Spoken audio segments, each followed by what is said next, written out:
ನಮಸ್ಕಾರ ವೀಕ್ಷಕರೇ, ನಾನು ನಿಮ್ಮ ಬ್ರಾಹ್ಮಿಣಿ ಅಂಜಲಿ.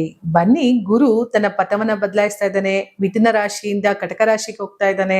ಯಾಕೆಂತಂದ್ರೆ ಕಟಕ ರಾಶಿಯಲ್ಲಿ ಉಚ್ಚ ಸ್ಥಾನದಲ್ಲಿ ಗುರು ಕುಳಿತುಕೊಳ್ಳೋದ್ರಿಂದ ಅವನ ಎಫೆಕ್ಟ್ ಹೈ ವೋಲ್ಟೇಜ್ ಇರುತ್ತೆ ಅಂತ ಹೇಳ್ಬೋದು. ನೋಡಿ, ಗುರು ಬದಲಾವಣೆ ಆದಾಗೆಲ್ಲ ವೀಕ್ಷಕರೇ ಸಿಕ್ಕಾಪಟ್ಟೆ ಎಫೆಕ್ಟ್ ನ ಪ್ರತಿಯೊಂದು ರಾಶಿಗಳ ಮೇಲೂ ಕೊಡ್ತಾನೆ. ಅಂದ್ರೆ ಈ ಭೂಮಂಡಲದಲ್ಲೇನೆ ಕೂಡ ವೈಪರೀತ್ಯಗಳಾಗೋದು ಅಥವಾ ಒಳ್ಳೇದಾಗೋದು, ವಿದ್ಯಮಾನಗಳು ಒಳ್ಳೇದ್ ಬರೋದು ಆಗುತ್ತೆ. ಈ ಪ್ರಪಂಚದಲ್ಲೇ ಒಂದು ಗುರುವಿನ ಬದಲಾವಣೆಯಿಂದ ಎಫೆಕ್ಟ್ ಆಗುತ್ತೆ ಅಂತ ಅಂದ್ರೆ ಇನ್ನ ಪ್ರತಿಯೊಂದು ರಾಶಿಗಳ ಮೇಲೂ, ಜೀವರಾಶಿಗಳ ಮೇಲೆ ಆಗದೆ ಇರುತ್ತಾ? ಖಂಡಿತ ಆಗತ್ತೆ. ಈ 12 ರಾಶಿಗಳಲ್ಲೂ ಕೂಡ ಈ ಗುರುವಿನ ಎಫೆಕ್ಟ್ ಇರೋದ್ರಿಂದ ಸಿಂಹ ರಾಶಿಯವರಿಗೆ ಹೇಗಿದೆ ನೋಡ್ತಾ ಹೋಗೋಣ. ನೋಡಿ, ಸಿಂಹ ರಾಶಿಯವರಿಗೆ ಅಷ್ಟಮ, ಅರ್ಧಾಷ್ಟಮ ಶನಿ ಅಂತ ಕರಿತೀವಿ. ಶನಿಯ ಒಂದು ಪ್ರಭಾವದಿಂದ ಏನಾಗ್ತಾ ಇದೆ, ಅನ್ಕೊಂಡಂತಹ ಯಾವ ಕೆಲಸಗಳು ಆಗ್ತಿಲ್ಲ. ಅಡೆತಡೆ. ಯಾಕಂದ್ರೆ ನಿಗೂಢ, 8ನೇ ಮನೆ ನಿಗೂಢ ಸ್ಥಾನ ಅಲ್ವಾ? ಸೊ ಅಲ್ಲಿ ಶನಿ ಪ್ಲೇಸ್ಮೆಂಟ್, ಕರ್ಮಾಧಿಪತಿ ಶನಿ ಕುಳ್ತಿದ್ದಾನೆ. ಸಪ್ತಮಾಧಿಪತಿ 6ನೇ ಮನೆ ಅಧಿಪತಿ 8ರಲ್ಲಿ ಹೋಗಿ ಕುಳ್ತಾಗ ನಿಮ್ಗೆ ಏನಾಗತ್ತೆ, ಆ ಕೆಲಸಗಳಲ್ಲಿ ಅಡೆತಡೆಗಳಾಗ್ಬೇಕು. ಅನ್ಕೊಂಡಂತಹ ಕೆಲಸ ಆಗ್ತಿಲ್ಲ. ಜೊತೆಗೆ ಪರ್ಫೆಕ್ಟ್ ಮ್ಯಾನ್ ಅಂತ ಏನಾರ ಇದ್ರೆ ಅವನು ಸಿಂಹ ರಾಶಿ ಇರ್ತಾನೆ.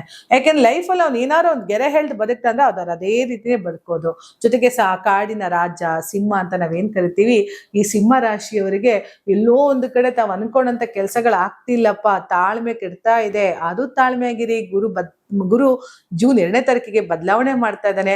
ನಿಮ್ಮ ರಾಶಿಯಿಂದ 12ನೇ ಮನೆ ವ್ಯಯಸ್ಥಾನಕ್ಕೆ ಹೋದ್ರೆ ಏನಾಯ್ತು, ಗುರು ನೋಡುವ ದೃಷ್ಟಿ ಇಂಪಾರ್ಟೆಂಟ್ ಅಲ್ವಾ? ಸೊ ಗುರುವಿನ ಪ್ರಾಮುಖ್ಯತೆ ತುಂಬಾ ಇಂಪಾರ್ಟೆಂಟ್ ವೀಕ್ಷಕರೇ. ಹಾಗಾಗಿ ಗುರುವಿನ ದೃಷ್ಟಿ ನೋಡಿ. ಅದೇ ಗುರು ನಿಮ್ಗೆ ಅಷ್ಟಮ ಶನಿ, ಅರ್ಧಾಷ್ಟಮ ಶನಿಯ ಮೇಲೆ ಗುರುವಿನ ವೀಕ್ಷಣೆ ಬಂತು.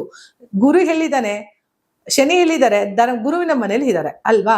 ಸೊ ಅಂತಹ ಗುರುವಿನ ಮನೆಯಲ್ಲಿ ಶನಿ ಇದ್ದಾರೆ ಅಂತ ಅಂದಾಗ, ಅಂದೇ ಗುರು ತನ್ನ ವೀಕ್ಷಣೆ 12ನೇ ಮನೆಯಲ್ಲಿ ಕುಳಿತುಕೊಂಡು 8ನೇ ಮನೆಯನ್ನ ನೋಡ್ತಾ ಇದ್ದಾನೆ ಅಂದಾಗ, ಅಷ್ಟಾಷ್ಟಮ ಶನಿನ ನೋಡ್ತಾ ಇದ್ದಾನೆ ಅಂದಾಗ, ಈಗ ನೀವು ಅನ್ಕೊಂಡಂತಹ ಕೆಲಸಗಳ ಅಡೆತಡೆಗಳಿತ್ತಲ್ಲ, ಅದೆಲ್ಲ ನಿವಾರಣೆ ಆಗುವಂತಹ ಸುವರ್ಣ ಅವಕಾಶ ನಿಮ್ಗೆ ಬಂದಿದೆ ಅಂತ ಅನ್ಕೊಳ್ಳಿ.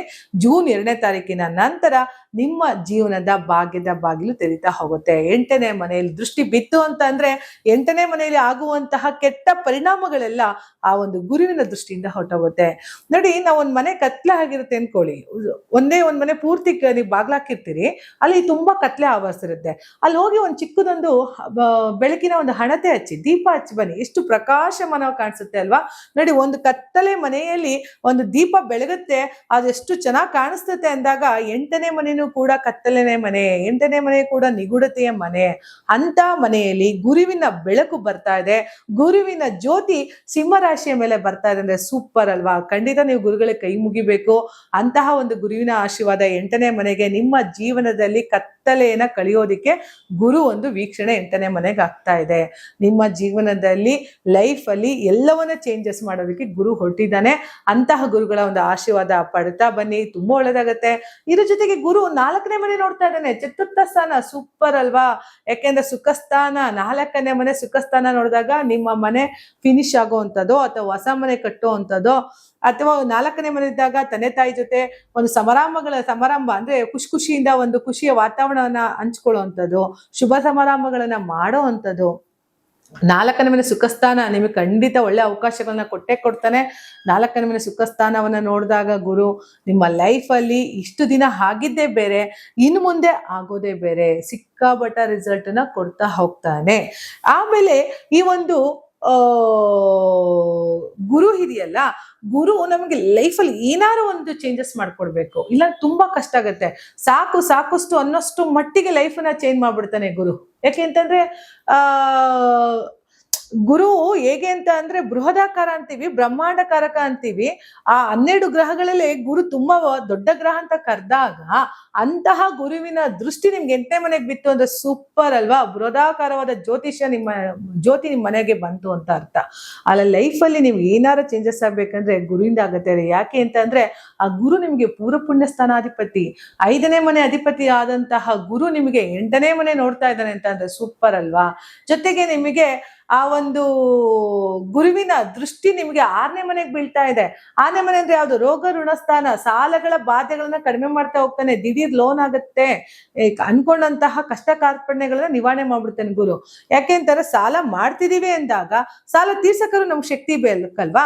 ಅಂತಹ ಶಕ್ತಿನ ಗುರು ನಿಮಗೆ ಕೊಡೋದ್ರಿಂದ ಒಂದು ಸರಿ ಆಲಂಗುಡಿ ಗುರುಗೋಗಿ ದರ್ಶನ ಮಾಡೋವಂಥದ್ದು, ಅಥವಾ ರಾಘವೇಂದ್ರ ದರ್ಶನ ಮಾಡೋವಂಥದ್ದು, ಶಿರ್ಡಿ ಸಾಯಿಬಾಬಾನ ದರ್ಶನ ಮಾಡೋವಂಥದ್ದು, ಶ್ರೀಧರ್ ಸ್ವಾಮಿಗಳನ್ನ ಸಾಗರದ ಹತ್ರ ಒಂದು ಶ್ರೀಧರ್ ಸ್ವಾಮೀಜಿ ಇದೆ, ತುಂಬಾ ಚೆನ್ನಾಗಿದೆ. ಯಾಕೆಂದ್ರೆ ಅಲ್ಲಿ ಹರಿಯುವಂತಹ ನೀರು ತುಂಬಾ ಪಾವನವಾಗಿರುತ್ತೆ. ಎಂತ ಮೈಕೈ ನೋವು ಬಂದ್ರು ಕೂಡ ಅಲ್ಲಿ ಸ್ನಾನ ಮಾಡಿ ಬಂದ್ರೆ ನಮ್ಮ ದೇಹದಲ್ಲಿರುವಂತಹ ಅಷ್ಟು ನ್ಯೂನತೆಗಳನ್ನ ಪರಿಹಾರ ಮಾಡ್ತಾ ಹೋಗುತ್ತೆ. ಶ್ರೀಧರ್ ಸ್ವಾಮಿ ಮಠಕ್ಕೆ ಹೋಗೋದು ಅಥವಾ ಶೃಂಗೇರಿ ಶಾರದಾಂಬ ಮಠಕ್ಕೆ ಹೋಗೋದು ಮಾಡ್ತಾ ಬನ್ನಿ. ಅಲ್ಲಿ ಶಂಕರಾಚಾರ್ಯನ ಪ್ರಾರ್ಥನೆ ಮಾಡೋದು, ಇದನ್ನ ಮಾಡ್ತಾ ಬಂದ್ರೆ ಎಷ್ಟು ಗುರುಗಳನ್ನ ಆರಾಧನೆ ಮಾಡ್ತಿರೋ ಅಷ್ಟು ಮಟ್ಟಿಗೆ ನಿಮ್ ಲೈಫ್ ಬದಲಾವಣೆ ಆಗ್ತಾ ಹೋಗುತ್ತೆ. ಸಿಂಹ ರಾಶಿಯವರಿಗೆ ಪ್ರತಿ ಒಂದರಲ್ಲೂ ಕೂಡ ಏಳಿಗೆ ಮತ್ತೆ ಅಭಿವೃದ್ಧಿಯನ್ನ ಕೊಡ್ತಾ ಹೋಗುತ್ತೆ ಈ ಗುರುವಿನ ಬದಲಾವಣೆ. ಸಾಕಷ್ಟು ಈ ಗುರು ಇವರಿಗೆ ಏಳಿಗೆನ ತಂದ್ಕೊಡ್ಲಿ, ಅಭಿವೃದ್ಧಿನ ತಂದ್ಕೊಡ್ಲಿ, ಯಶಸ್ಸನ್ನ ತಂದ್ಕೊಡ್ಲಿ. ಇವರು ಮತ್ತೆ ಇವರ ಕುಟುಂಬವನ್ನ ಯಥೇಚ್ಛವಾಗಿ ಆಶೀರ್ವಾದ ಮಾಡಿ ಅನ್ಕೊಂಡಂತಹ ಎಲ್ಲ ಕೆಲಸ ಕಾರ್ಯಗಳಲ್ಲೂ ಕೂಡ ಸಕ್ಸಸ್ ಅನ್ನ ಸಿಗಲಿ, ಅಭಿವೃದ್ಧಿನ ಹೊಂದಲಿ ಅಂತ ಹೇಳಿ ಸಿಂಹ ರಾಶಿಯವರಿಗೆ ಒಳ್ಳೇದಾಗ್ಲಿ ಅಂತ ಹೇಳ್ತಾ ನನ್ನ ಮಾತನ್ನ ಮುಗಿಸ್ತಾ ಇದ್ದೀನಿ. ಧನ್ಯವಾದಗಳು.